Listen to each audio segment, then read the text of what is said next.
Good evening, baseball fans. It is Sunday, December 10th. If you were listening to this back to back to back, yes, this is like the third bonus episode that you've gotten. And so I've been sitting here for like 43 hours and I've been recording. That's okay because I love the grind. I love the grind. I love talking ball. And I have a very special guests with me for this third episode that we did tonight. And these are the gentlemen from the Shea&Sons podcast. And if you're not familiar, that's a Mets podcast. I know this is it's normally, like all the balls, all the baseballs, sometimes Astros, but special guest, guys. We just had from Emily Nyman from She Does It on. We talked about the Yankees. Now we're talking about the other New York team. We got the Mets. All right. So these gentlemen, Keith and Key, I don't even know how I started interacting with y'all. I think I went into like Mets spaces or something and we just popped it up in Mets Twitter spaces and followed each other on Twitter and here we are. So gentlemen, thank you so much for joining me tonight. I am going to start off with the warning, however, to the listeners / viewers of the show. This is a rated R podcast. So not in that sense, like it's not OnlyFans over here. Okay. Like that's not it. Just all of the 4-letter words. Okay. Just all the 4-letter words and probably a little bit of like the inappropriate adult humor. So if that's not your jam, by all means, shut it off. Make sure that the kids are put away, do something. I don't care. Just don't come for me when, your kid learns a new cuss word from this podcast. And then you're like, Suzy, what the F? I warned you. I'm so sorry. I warned you. So with that said, we will get into it. So like I said, these gentlemen have the Shea&Sons podcast that is talking about all of the Mets moves. I almost said all the Astros moves. No, it's the other blue and orange team, Suzy. All the Mets moves. So gentlemen, how are you guys dealing with I was gonna say hot stove. It's not a hot stove for y'all. It's like a lukewarm stove for the Mets, right? It's like an ice tray, honestly. It's not even nowhere near hot, honestly.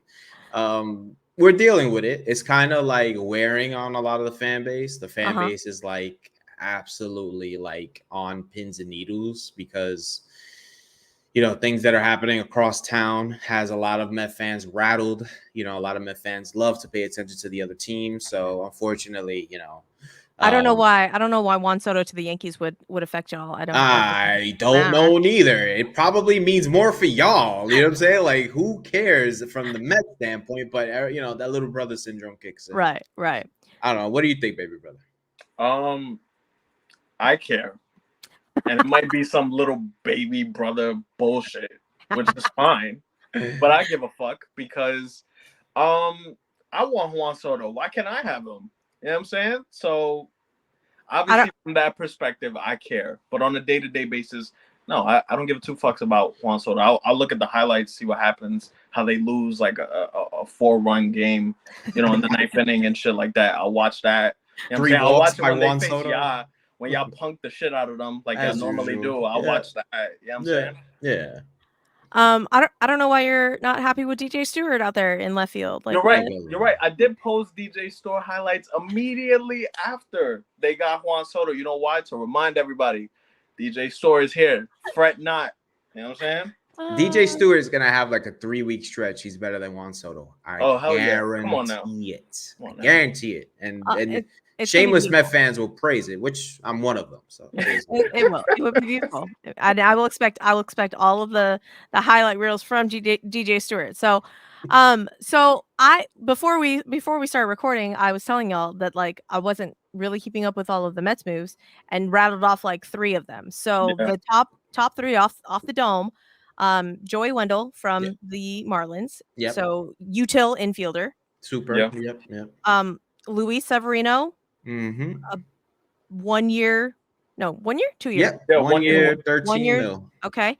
So hopefully a bounce back year for him. Yeah, maybe depending on the level of play he does for y'all. Maybe maybe you can shove that in the Yankees' faces. Yeah, that would be. I feel like you're trying not to hate right now. Like you want to say something good about him. All you know is bad about him. So he was good. Like that was the whole thing because he was good. But you're like, I don't understand why the fuck everyone's teeing off on Luis Severino. Like that's what the fuck I was saying. What the fuck's wrong with this guy? Right? Like his fastball's still fast. Like I'm like, is it the pitch location? Like, it's got to be the pitch location. I did a very, I say deep dive. I did like a 1-inch dive on Luis Severino, and it was something about like pitch shape or pitch location, and I was like, too many sciencey words. I'm done now. But yeah, he apparently allegedly has been tipping his pitches for the life of him, and apparently the Yankees don't know how to coach pitchers out of it, which sounds about right. You know what I'm saying? Okay. Right. And yeah, last year I was like, before last year started, I was like, yo, Savvy's a good pitcher. He's gonna hit the market. We'll love the dude. The dude actually had a few really, really solid years, and I mean, he had injuries, but last year he it was rough, man. It was like it was like Biden at a spelling bee. It was like you were never getting out of that shit. It was really bad. It was really bad. No, so Joey Wendell, Luis Severino, and then you got Jorge Lopez. Yeah, from the Orioles. Another project, you know. Yeah, that may or may not work out for y'all. Nah, yeah. Buy low, you know, product. If he could give us anything more than what we got last season, because last season was horrendous from the bullpen standpoint, that's a plus. So I'll take it.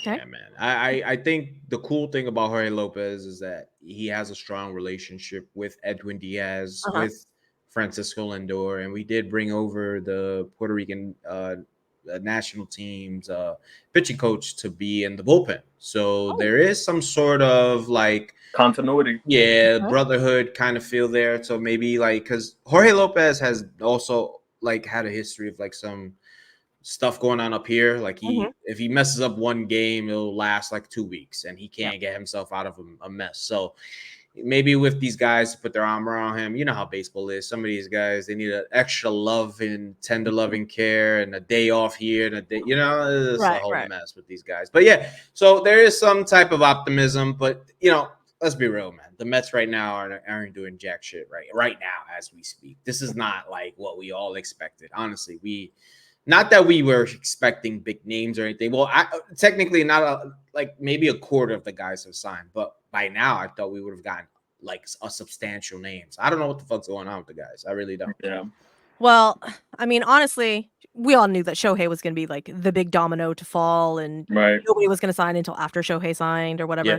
But now that Yamamoto is meeting with teams, Monday? Tomorrow, meeting with the Yankees.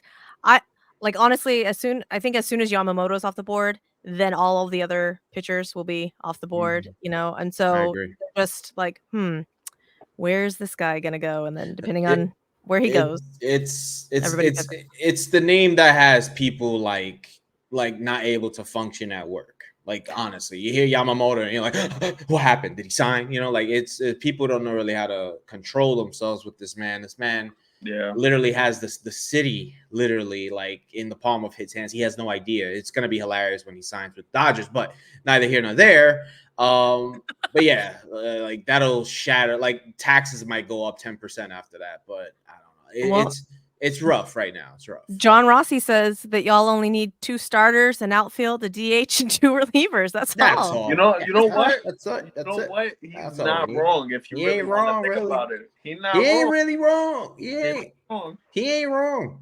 But you know what? Right now, the way they're moving, I don't know. They're bargain hunting. So it's like they are. It's interesting. Okay, so for those that aren't super familiar with the Mets starting rotation, according to Fangraphs roster resource, you've got Kodai Senga as your 1, Jose Quintana as your 2, Luis Severino as your 3, Tyler McGill as your 4, and Joey Lucchesi as your 5. Yep, gonna be a miserable year. Doesn't really fill me with a lot of hope, but maybe people can turn it around. I don't know. No, Suzy, you don't have to be nice. It's okay. You don't have to be nice. You can be honest. It's all good. Yeah, we know what we're working with, girl. It's bad. Listen, I'm trying not to kill the vibe so early on in the show. Girl. Maybe we talk about the position players. Maybe we get a little happier. We have Brandon Nimmo in center. Jeff McNeil as second, Francisco Lindor as short, Pete Alonso at first, Starling Marte in right, DJ Stewart in left, Francisco Alvarez as your catcher, Brett Beatty as your third base, and Mark Vientos as your DH. Yeah, there's some pieces There's some pieces, players, but you started off with like Nimmo and McNeil, and those are like, depending on who you ask, those are probably like the most controversial ones. If we're being honest. Okay, so then what? I mean, what do y'all think? What are we happy with our center field and our second baseman? I'm okay with another. Like, well, we signed Nimmo has like 6-7 years left with the Mets. So yeah. I mean, he's there. We have to be okay. Yeah, he's gonna be our center fielder next year. DJ Stewart as an everyday player, not okay with that. Nope. Can't sign me up for that one. Starling Marte had an amazing introduction as a Met 2 years ago, and last year just fell off the rails. So was he hurt and was trying to play through the hurt? And didn't he have hip surgery or something? Or double groin surgery? Double groin surgery. Oh, okay. That sounds a little bit more painful than just one. He was recovering through a finger injury too at the end of the last season, so it was a mixture of things. He didn't come into spring training until late, also. Oh, okay. So you're expecting a little bit better performance. Not even that. Okay. A plus. I'll have to see it, Suzy. I have to see it because he is 35 years old. This is a thing, this guy isn't no spring chicken. His body is. His physique is like a Greek god, but what's the phrase? Time's never been defeated. Father time or something like that. Father time is not defeated. Yep. Yeah. So one bad accident in the outfield, and God knows. You know what I'm saying? So. Well, then you'll have Joey Wendell that just will play all of the places. Joey Wendell, man. Let me tell you something. That man got no batting gloves. I have faith in no batting gloves. He has no batting gloves, so I have faith. Joey Wendell, you don't got batting gloves, you can play for me. My eyes. I don't know. What about you, baby brother? I don't. Bro. Suzy, I don't mean to be a dark cloud, but man, it's rough. Yeah. I'm not gonna lie to you. It's a little rough. You look at this roster construction. And you look at like the Braves in the division, Philadelphia the division. You obviously familiar with both of them. It's like, damn, man. Like we got boppers 1 through 9. Like, we're not that far away, but it's gonna take. By the looks of it, it doesn't seem like a problem that we're not that far away. So maybe we could chill. I don't know. It's rough. What that guy said, that comment, like, we have kids that like every Met fan in the world is like, oh my God, this guy's gonna come up, whatever. Yeah. But like it doesn't really translate to winning like ASAP. So our new president, David Stearns, used to work for the Astros, by the way back in the day. He said we're gonna compete next year and we're gonna attack free agency in certain aspects. He's been very, very coy with his words, and everyone knows who our owner is, but right now. It's kind of like the thing is that we don't know how many guys out in the open market actually want to come play for the Mets or use the Mets for leverage. Yeah. So we're dealing with some sort of identity crisis because we all know we have money. Everyone knows we have money. Right. But, do you really want to come here? Do you really want to tell, our president, our owner, hey, I really want to go there for X amount. And then when a team matches, you go to the other team and you just use us to raise up your value, So that is a situation we're dealing with right now, unfortunately, So we got another comment down here that says Stern says they're looking at a defensive outfielder and a DH, hopefully Lee and Soler. I would love that. That would be. I would love that, John. I'm with you, John. Sign me up for that. Lee, as in like the Korean, Lee.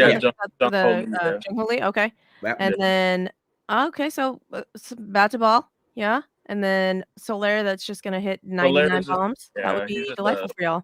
It would help. It would help, and like a little bit of protection for Pete Alonso would be nice.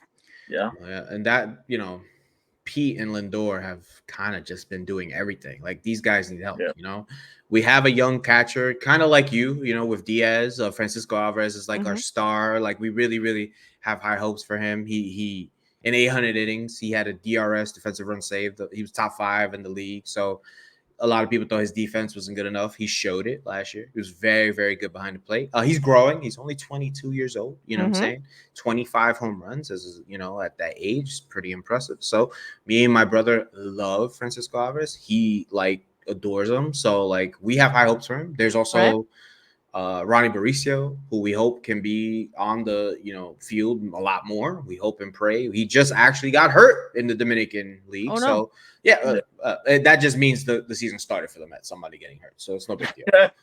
But and we also have Brett Beatty, who we all thought was going to be something special, and he struggled. He had a rough first year. So yeah, I was gonna ask if y'all were comfortable with rookies as your second year rookie for Brett Beatty, and then Mark Francis was up and down last season. He was up for a little bit and then went back down, and now he's your DH apparently. So, I assume you want a little bit more veteran DH, but my brother could break that down for you real quick. It's rough because like we've been asking for a fucking DH for years now. Like what since the initial like we having DHs in the NL sir, Daniel Vogelbach was right there. Like Suzy. I was wondering if that name was gonna come up. I wanted to put a little salt in the wound. I'm so sorry. Daniel Vogelbach is not fine. It's all good. So good. But look, this team struggles to find DHs. I don't know what it is for the life of me. They just don't like power hitters hitting at DH. They rather have position players who can't hit a worth. They can't hit a damn. They can't hit nothing. Daniel Vogelbach at the trade deadline. We don't sign JD Martinez. We don't even go after him in the trade at the trade deadline. There's a whole bunch of even Soler. There's a whole bunch of guys. The laundry list is lengthy. It's like a CVS receipt of guys that we should have had become the DH for the New York Mets, and it just hasn't materialized. So now we're in the spot where it's like, okay, we bring in Soler, that would be nice. But if the guy can't play because he's barely played over 100 games in any of the seasons in the MLB except last year, and I think a year with the Royals, like it's rough. It's rough because you got to find some of the I think what David Stearns is kind of trying to find is some of the bargain buys. And I'm kind of tired of the bargain buys. We just dealt with Daniel Vogelbach and Tyler Naquin and all these dudes who stunk. Eduardo Escobar, Mark Canha, Starlin Marte. Like, I'm tired of that.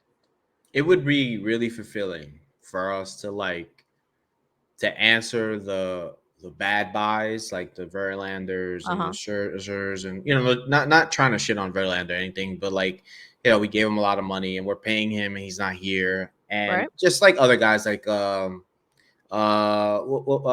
was our catcher that we had? McCann. God, we're still paying him.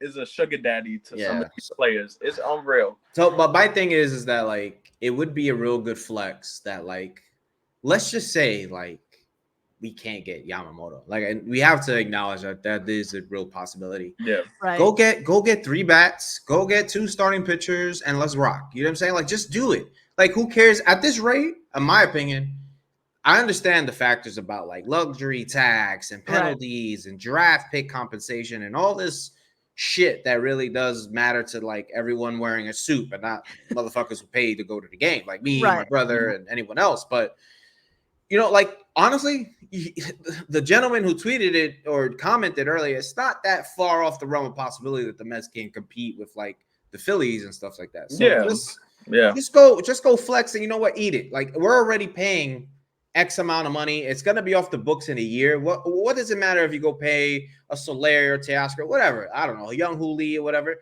The bargain buys, honestly, it's just gonna cause this fan base an uproar, and this fan base right now is at a peak that I have never seen. I've never seen this fan base at this angry. This fan base is mad. Okay, so Keith, let me hand you the keys to the Lamborghini. If David Stern says, you know what, Keith, come on in.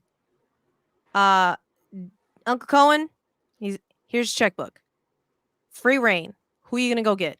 I might steal a checkbook first. I might have to get a Lambo myself, to be honest with you. Fair. Then baseball after that, That's fair. Might have to get. My brother might get some veneers. We was talking about that the other day. No, I'm not getting no veneers. I'm getting some ice though. I'm getting some ice. I'm getting some. You're like a nice. grill. Okay. Some tattoos, Oh get some man, arm sleeves going. I definitely got to get the wife like this whole new kitchen set we've been eyeing. So that'll be on the horizon. But if back to baseball,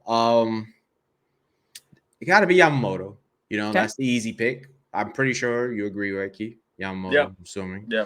After him, I like Young Holy. Not in love with him, but I like him. I'll take him. I have no real big issue with him. More Teoscar, I like. Teoscar would be the dope name, honestly. Jordan Montgomery to pair him. The typical names, you know what I'm saying? Yeah. I love all those picks that John is good, man. I like how John thinks. He's on top of it. I have no problem with anything, John. Honestly, I've always kind of like assumed that it'll be probably something we don't expect because it's the New York Mets. We never do shit we want. I never get anything I want. Keyshawn never gets anything he wants. No Met fan usually get anything they want. So I was, maybe we can go out of the realm of possibility and maybe go make a trade of some sort. But then again, in Metland, you can't talk about trading any kids because it's sacrilegious. You can't talk about that in Metland. Everyone wants these kids to come out. You can't do none of that. Can't talk about because Drew Gilbert, probably better than we do. Drew Gilbert, we pretty much paid like $40 million to acquire, or 30, whatever it is that you're paying like 10, we're paying like 30. So we can't trade him. We paid a lot of money to acquire him as a prospect. Logan Gilbert. No, not Logan. No, Logan Gilbert Ryan is starting Gilbert. pitcher. Ryan Gilbert. Clifford. Yeah. So we got Clifford. We got Gilbert, and then we got Acuna from the Rangers. So we paid for 3 prospects, we could say. Yeah. And to get guys off the team and reset and whatnot. So can't trade those 3 guys. You know what I'm saying? And then the Mets developed this amazing young prospect named Jet Williams. We all like him. We're all very high on him. He's gonna be dope. And then after that, it's not really like something glamorous. The farm is still kind of, it's getting there. It's on an upward trajectory. Mm-hmm.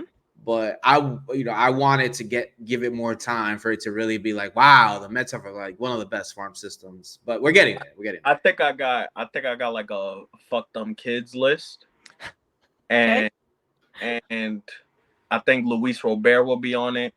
Okay. I think that's fair. I would say fuck those kids for Luis Robert. 100%. Luis Robert will be on it. Randy Rosarena will be on the fuck those kids list. Yep. Would he be number 2 on fuck those kids? He could be number 1 just because of how much I like his tenacity.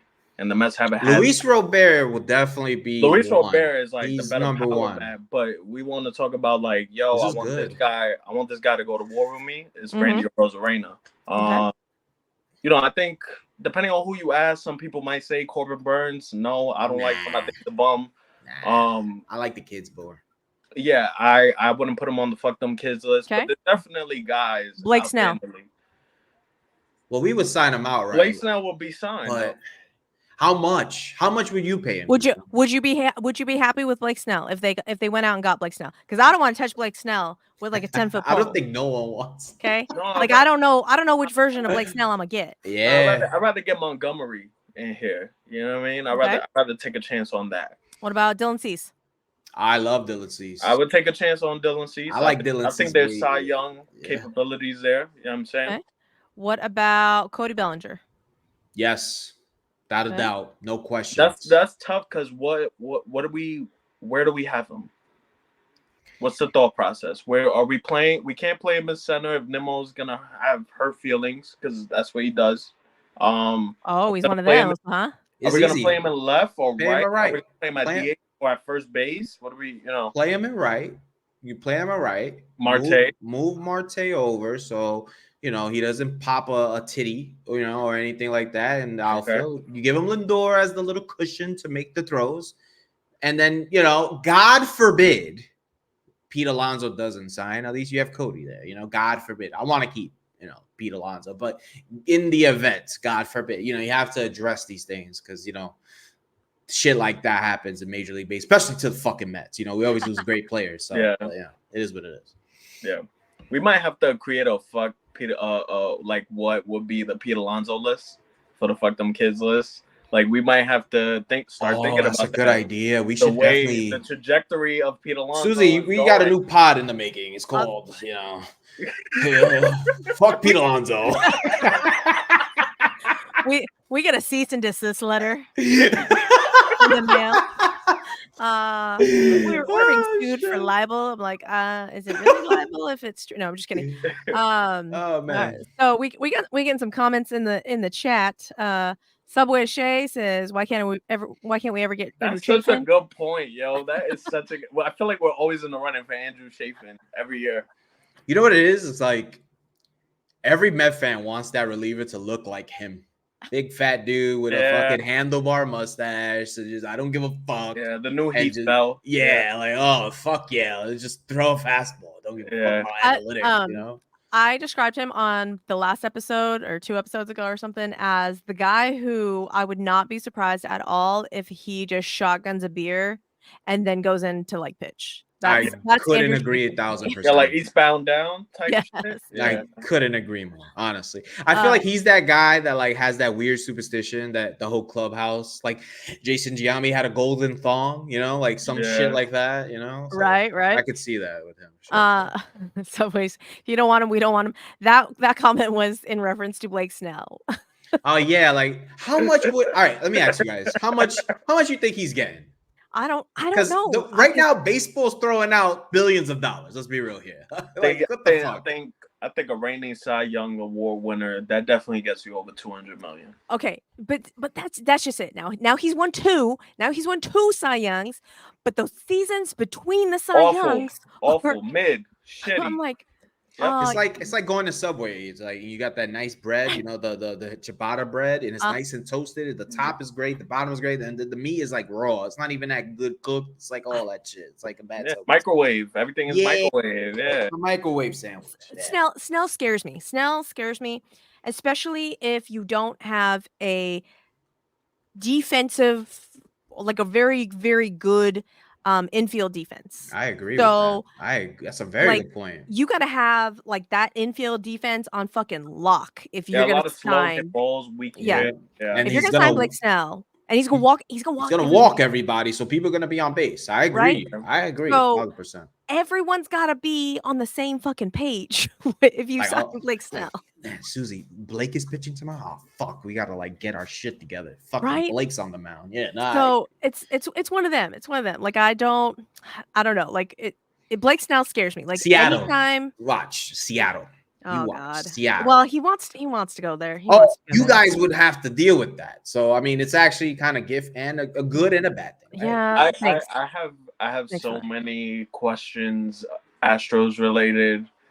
I know that we're doing fuck the Mets. Like who gives a fuck about the Mets? I care so much more right now about your team and than us. Talk about a real baseball team. All right, let's go then. Let's switch gears and let's chat about the Astros. Yeah. So my first question is, I haven't heard anything. What's going on? Like how are you guys gonna follow up off of unfortunately coming a game shy? Listen, Dusty Baker is no longer our manager, so we got a chance now. We got a chance. You got the guy we wanted. You know that, right? You did. Shea&Sons podcast was all over your guy. We were like, we wanted him like more than anything. And you wanted Josue Espada? We wanted Espada like ahora. Like it is just we had a feeling it was I've wanted Espada.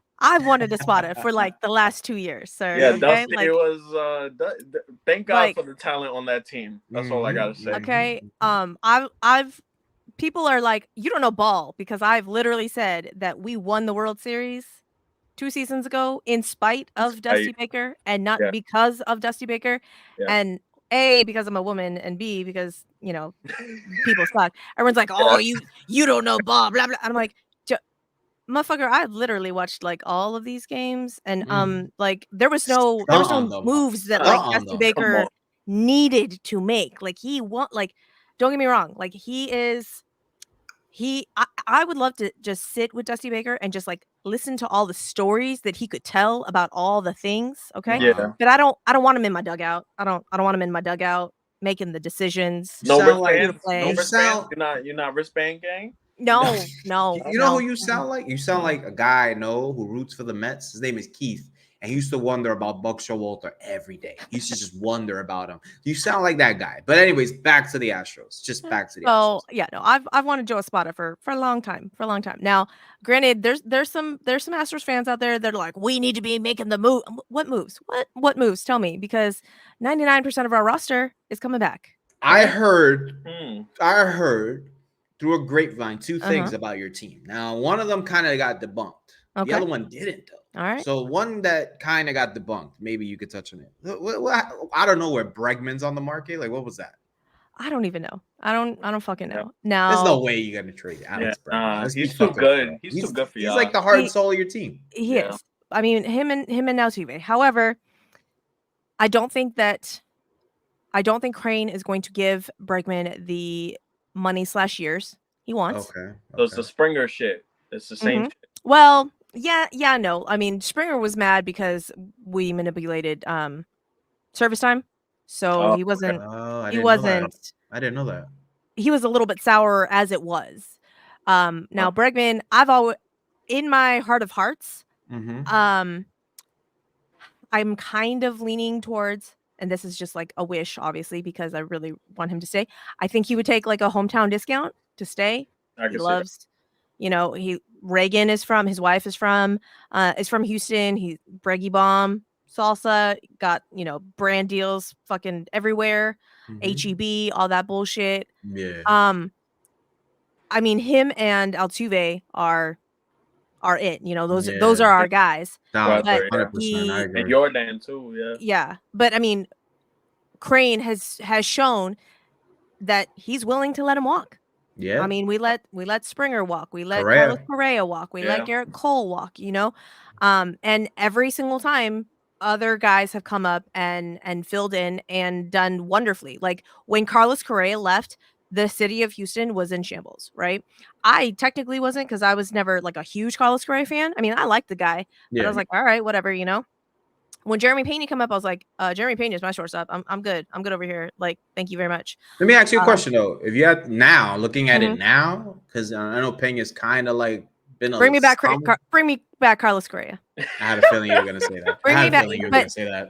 Bring me back Carlos Correa, just for the sheer fact that motherfucker knows how to rile up a team. Yeah. That he will, like, he was that guy on our team. Yeah. And that's what I feel like the Astros are missing. Like the guy that's gonna like whip them into shape. Like Pena was missing that too, because Correa was in his ear a lot when he won that championship. So that makes a lot of sense. Yeah. Actually, before you go, I heard that other rumor though. I heard it like this big, and it's funny because my brother mentioned the guy's name the other day on a few moments ago on our Fuck the Kids list. I heard Luis Robert linked to you guys in the trade. I heard that. That's like a thing I heard. Yeah, but there's no way that we have enough prospects for the White Sox in order to give him up. Gotcha. There's just not. Now, granted, let Chaz fucking cook. Okay, that's all I want. I've heard you say that multiple times. That's all I want is Chaz McCormick to fucking cook in center field. But apparently, I'm not going to get that next season either. So why? You're almost a Met. Yeah, that makes me sad too. Yeah.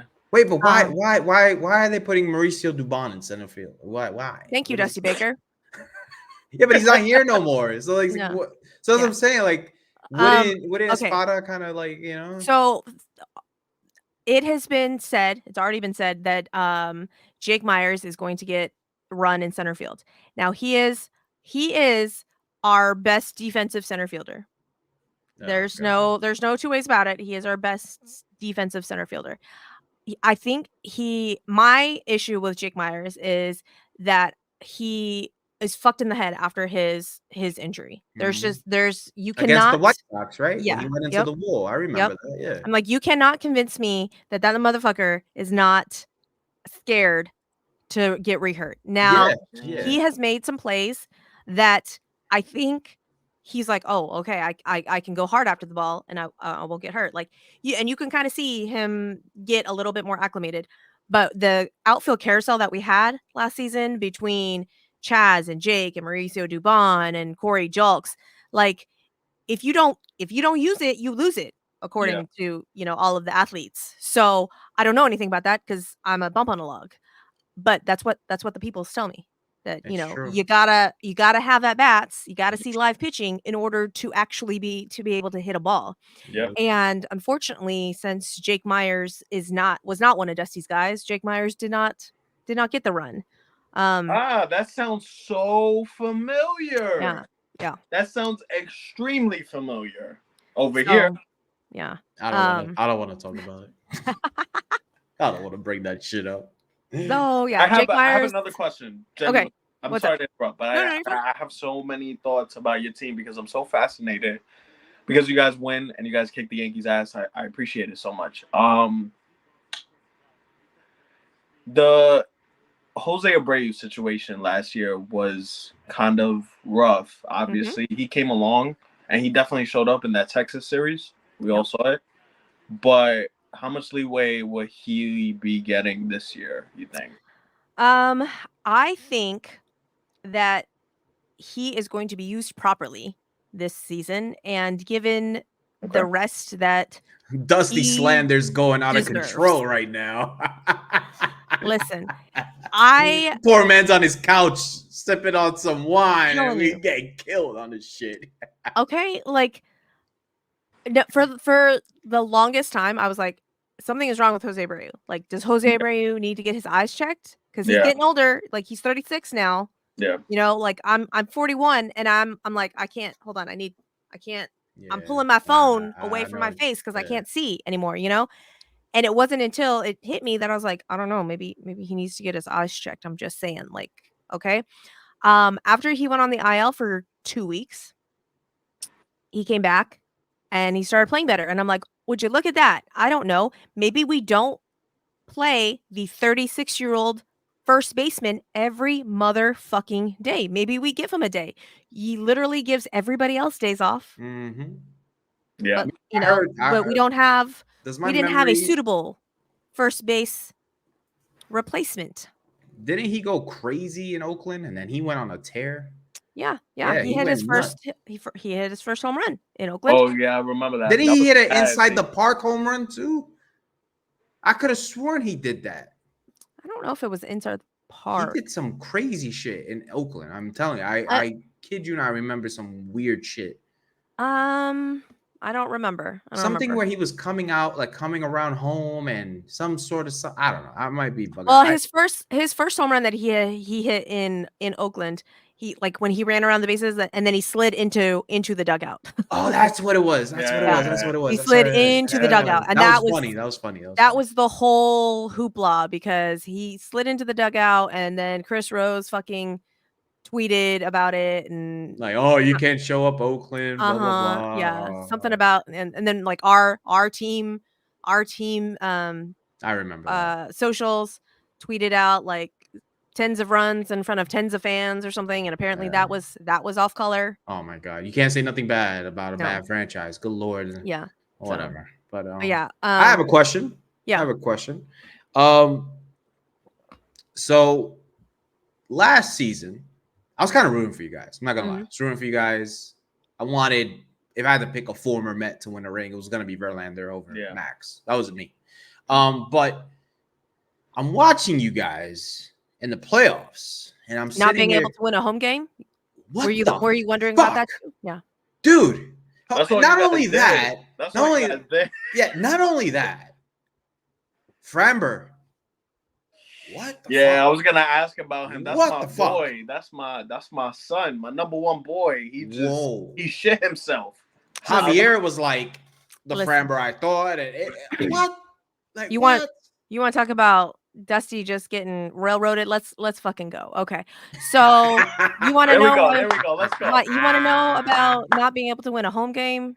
Wow. Okay. Like, ask me which player has the highest WRC plus at Minute Maid Park? Ask me. Who has the highest WRC plus at Minute Maid Park? That's an Astro? Mm-hmm. Jordan? Altuve. Oh, Altuve? Jordan? No. It's the motherfucker that rides the pine because Martin fucking Maldonado. Oh, that His was me. goddamn It's about intangible Diaz. has Oh to my be god. in a goddamn game. Okay. Yeah. You want to talk about now you want to know the second guy who has the second highest WRC plus at Minute Maid Park? Is he a center fielder that doesn't play center field? Ding ding ding ding ding. That's McCormick. You want to know two motherfuckers that starts games when Fromber and Justin Verlander are on the goddamn mound? Martin Maldonado and Mauricio Dubon. Oh boy. Mhm, Okay. mhm, So wait, yeah. all right, wait, hold on, Suzy. Hold on. So Hold now, on. no, hold on. Okay, I don't go want ahead. people Yeah, to clip this and be like, "Oh, that's Suzy." No, just hear me out. Hear me out. Y'all Go saw ahead, speak. y'all Go ahead. saw the Fromber meltdowns. You Yes. saw Melody and Fromber, like, okay, so at that point, you're like, well, throwing to Fromber ain't fucking work, or throwing to Melody ain't fucking work. How much worse can it get throwing to the kid? Yeah. Yeah. We're already getting fucking buried. Might as well let him go. I remember you asked me like 3 times. Hey Keith, how many times did Francisco Alvarez catch Verlander? Because I need to know. Caught him a little bit. He definitely caught him a little bit. So I definitely. But wait, if next season though, Framber does struggle with Diaz, then it might be a Framber thing. I there's two schools of thought with this. My co-host on when we do the Astro stuff is thinking that Maldi may be the issue here. Okay. And that Maldi likes to call what the batter won't hit well versus what the pitchers can throw well. Does that make sense? Oh, I get you 1,000%. So as opposed to like going off of Fromber's strengths, they're going off the player's weaknesses. And sometimes maybe we don't throw 43 curveballs in a row at the same place. Maybe we change it up just a little bit. Like, and I say 43 facetiously. I shit you not. Like one of the times where we got fucking just nuked, Fromber, I shit you not, threw 5 fucking curveballs all in the same goddamn place. I'm all, what are we doing? Why are we doing that? Like he literally fouled it back. The pit. Why did you call another curveball? Don't do that. I think Maldonado had some of those issues at the WBC because he was like taking control over what certain hitters wanted, and Stroman and him kind of didn't mix well, which is why Stroman got lit up crazy. So I think he just likes that control aspect of being. No, Stroman pitched good. It was Barrios. It was Barrios then, Yeah, but it was Barrios. Maldonado's out of here, so that does beg the question, like, because I think very highly of Framber, but obviously he does have starts where it's like, what the fuck is he doing? Could it just be a Framber issue at that point? Well, so I think the pitch clock had a lot to do with his issues because, beforehand he was able. No, that's Luis Garcia, babe. That's Luis Garcia. Sorry, Luis Garcia is rocking the baby. Right. No, Fromber had to like really calm himself down, and he would take like a walk around the mound and do the chalk, and it would take him a minute to center himself. He doesn't get that time, and I think that affects him as well. I think he took a comebacker on the ankle right before the All-Star break, I think. I think it affected him more than everybody wants to let on. And so I think that had something to do with it as well. Now, there's nobody coming out and saying that, like there's no actual reports or anything, but that's just in my heart of hearts, like that's what I feel. And also the fact that the team didn't allow him to go to the All-Star game, to like pitch in the All-Star game. Also, I think got into his head a little bit, and so he just lived there for a minute. And I'm hoping that that's all cleared away. Like his Instagram stories are about him like working hard, working out, and throwing and whatnot. And so, I just hope that the mental issues that plagued him are curbed. I have a question about another pitcher. I heard quite a lot about, and it took me a while to get to one of his starts, and then I realized he was coming out of the pen by the time I was able to catch him. And I heard that he has a ceiling that could reach like a Verlander. They were kind of like giving him a name like a baby Verlander. It was Hunter Brown. Hunter Brown. Yeah. So what happened? What was? I mean, was it just a rough first year starting, or like? Well, so you got to remember, the beginning of the season, Hunter Brown was our 5. Okay, that's okay. That's okay. Yeah. But then Jose Urquidy got hurt, and then Luis Garcia got hurt, and then so by the time the first opening day starting, Hunter Brown ended up being our 3. Yeah. As a like he had half a season under his belt, Yeah. and so it was a lot of big expectations and a lot of overuse, honestly. So after, let's see, there was probably like a week and a half period where he didn't pitch, and he came back out and he was lights out again. Okay. So, you're going from, I think his max that he had pitched the season before was like 120 innings or something like that. And I think he ended this season with like 150 or something like that. Don't quote me on that, but just way past his innings limit that he'd ever done.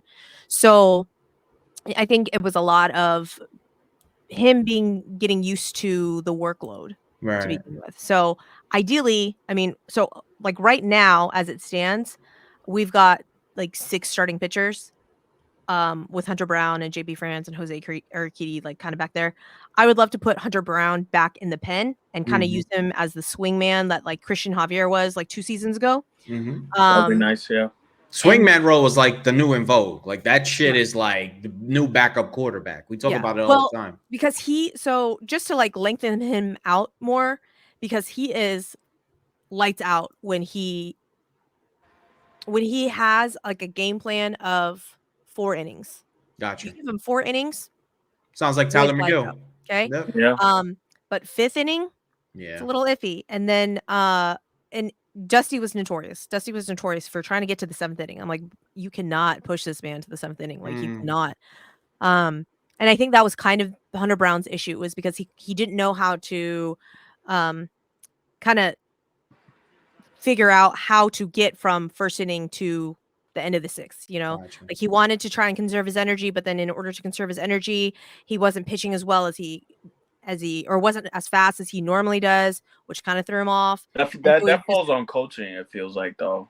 Well, again, like it's one of those issues where I think if he went in with like a clear game plan, like Blake Snell's pitching 5 innings and he's fucking out of there. Like it doesn't matter if he's 60 pitches or 100.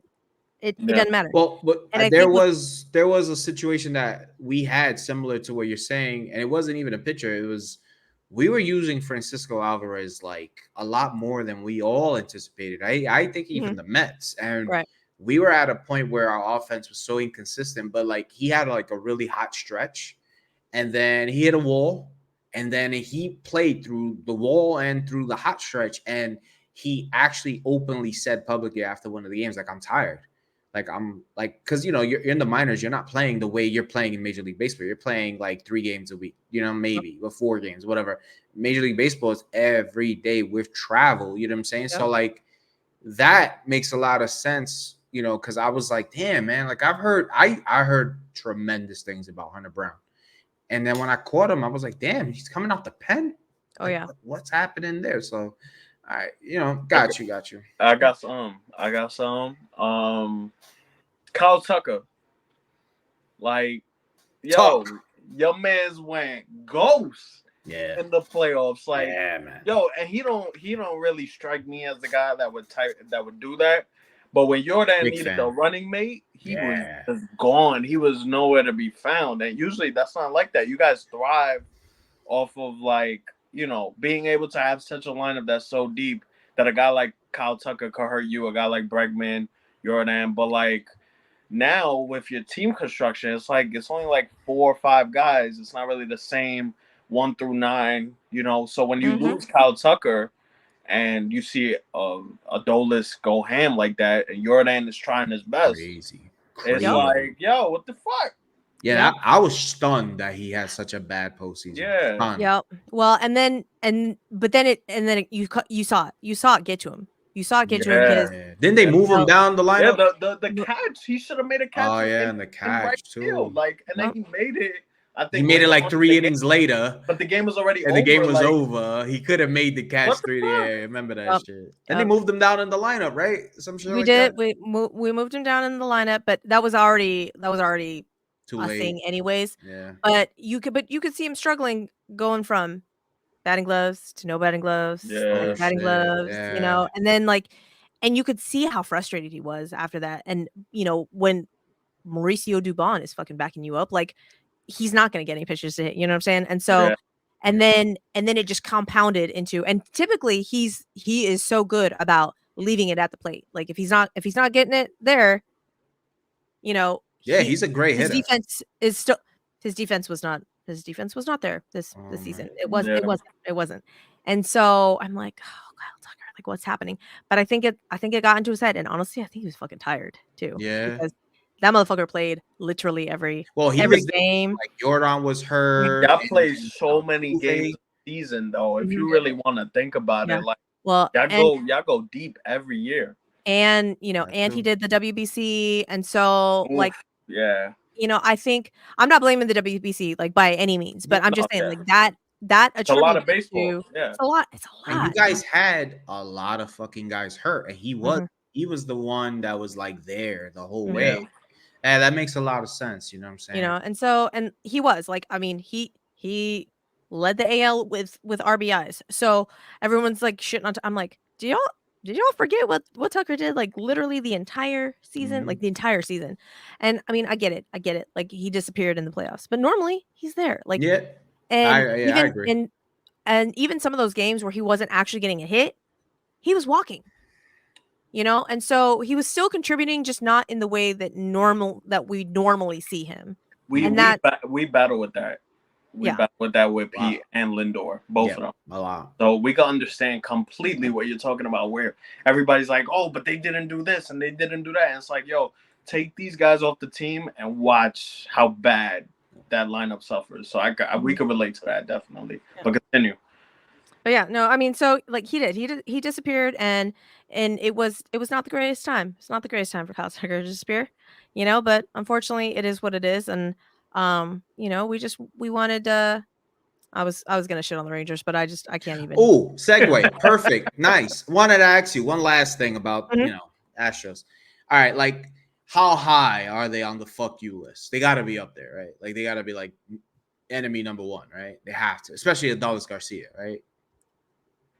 Yes, but like, you know the annoying like gnat things that you're like, what? Yeah, it's like, yo, get the fuck out of here. Yeah, like that's kind of like where I personally put like the Rangers team and like the Rangers fans.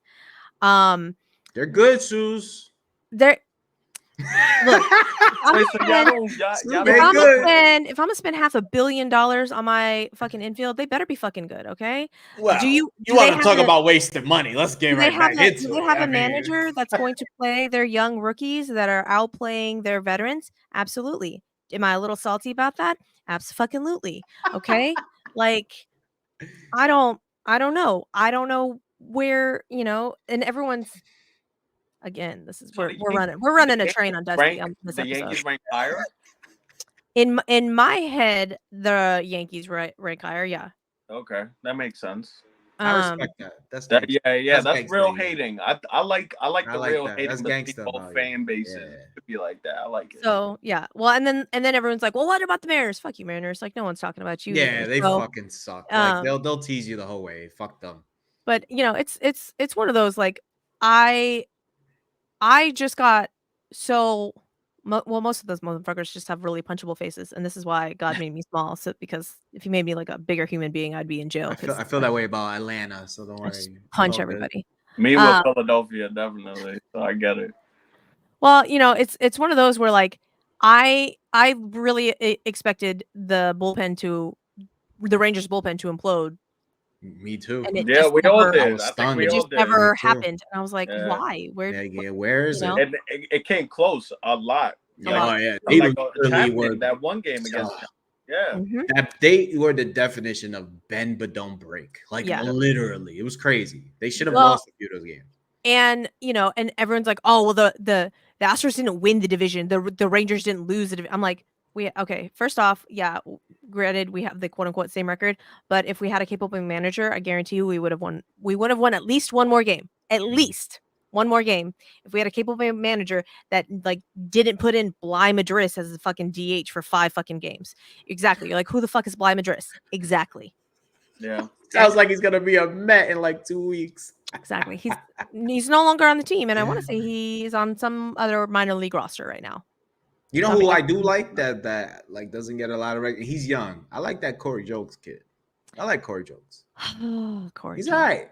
I liked him. I liked the story. The story. He needed to be a bench player. That's the problem.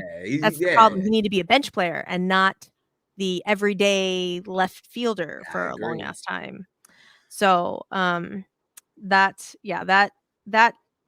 carousel of outfielders was just not conducive to anybody. Okay, we had our fair share of guys. EJ Stewart, baby.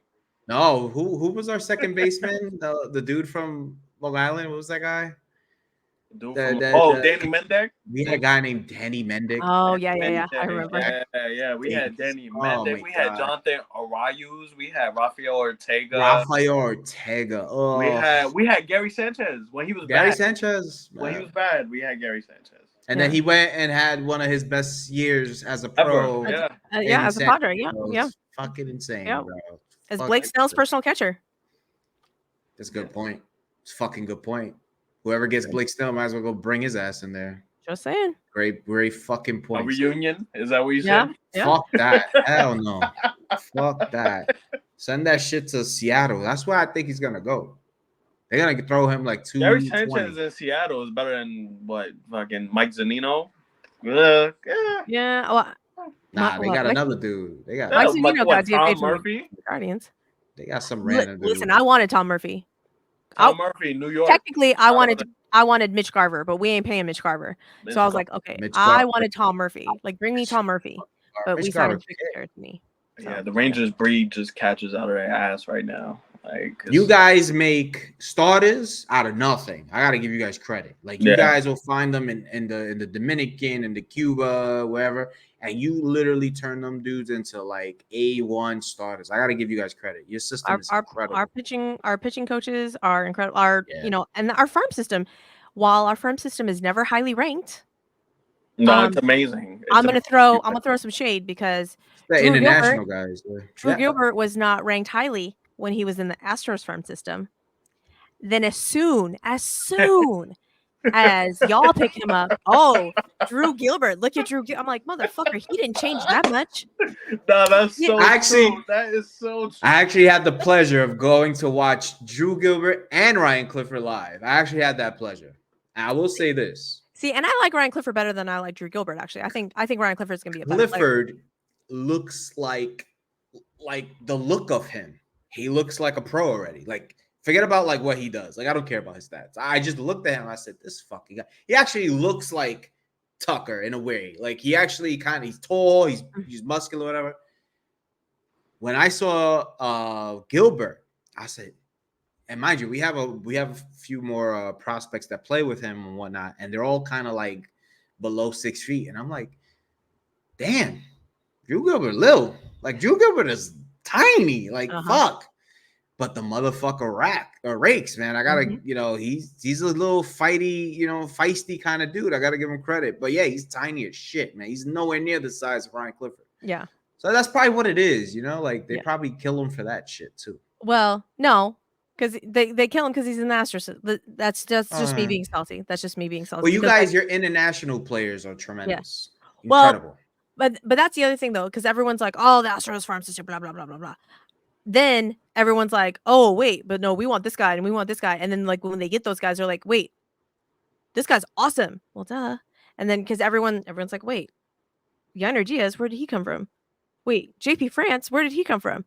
We're breeding them apparently, and y'all don't know about them. That's what we're doing. It's a good point. Yeah. It's a very good point because a lot of your guys, I'm like, how the fuck? Like, really? Like, how? And look, if Yordan Alvarez was supposed to be this amazing, would have never got traded. So y'all did something with him. So the rumor is that the GM at the time thought that Yordan Alvarez was a different Alvarez in his head. Oh, nah. Come on. Are you for That's real? that's the No rumor. fucking way. So he traded for the wrong guy? That's the rumor. That's the rumor that he, so in his head, he wanted to keep Yordan Alvarez. And they were asking about he thought they were asking about some other Alvarez.